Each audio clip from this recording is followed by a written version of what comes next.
રાજપીપળા શહેરના ward number 1ના Syed ફળિયા અને ખત્રીવાડ વિસ્તારમાં આજે સવારે નગરપાલિકાના પાણીના નળમાંથી કબૂતરના પીંછા તેમજ માંસ જેવા ટુકડા નીકળવાની ઘટના સામે આવી છે. સ્થાનિક નાગરિકોના જણાવ્યા મુજબ સવારે આશરે 8 વાગે મહિલાઓ ઘર વપરાશ માટે પાણી ભરી રહી હતી ત્યારે અચાનક પાણી સાથે આ પ્રકારની અશુદ્ધ વસ્તુઓ બહાર આવતા તેઓ ચોંકી ઉઠ્યા હતા. આ ઘટનાને પગલે સ્થાનિકોમાં ભારે રોષ અને ચિંતા જોવા મળી છે. નાગરિકોનું કહેવું છે કે આ પાણી પીવાના તેમજ ઘરેલું ઉપયોગ માટે વપરાય છે. જો આવા દૂષિત પાણીના કારણે બાળકો અથવા અન્ય લોકો બીમાર પડે તો તેની જવાબદારી કોણ લેશે?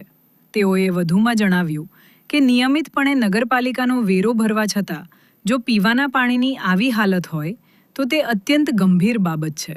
સ્થાનિકોએ નગરપાલિકા તંત્રને સમગ્ર મામલે તાત્કાલિક તપાસ કરી પાણીની લાઇન અને પાણીની ટાંકીની સફાઈ કરાવવા તેમજ જવાબદાર લોકો સામે યોગ્ય કાર્યવાહી કરવાની માંગ કરી છે. હાલ આ ઘટના સમગ્ર વિસ્તારમાં ચર્ચાનો વિષય બની છે. 2 દિવસથી અમારા નળમાં ગંદુ પાણી આવે છે. આમાં પીંછા નીકળે છે, માંસના ટુકડા નીકળે છે ને પાણી બહુ જ ગંધ મારે છે. પીવામાં તો ઉપયોગ લેવાય એવી હાલત છે નહીં પાણીની. હવે આવું ગંદુ પાણી અમે વાપરીએ અને કંઈ અમારા ઘરમાં માંદા પડે કે કોઈ મરી જાય તો એની જવાબદારી કોણ લે? ફિરોજ દિલાવર સોલંકી, વોર્ડ નંબર 1, સૈયદ ફળિયા, ખત્રીવાડ.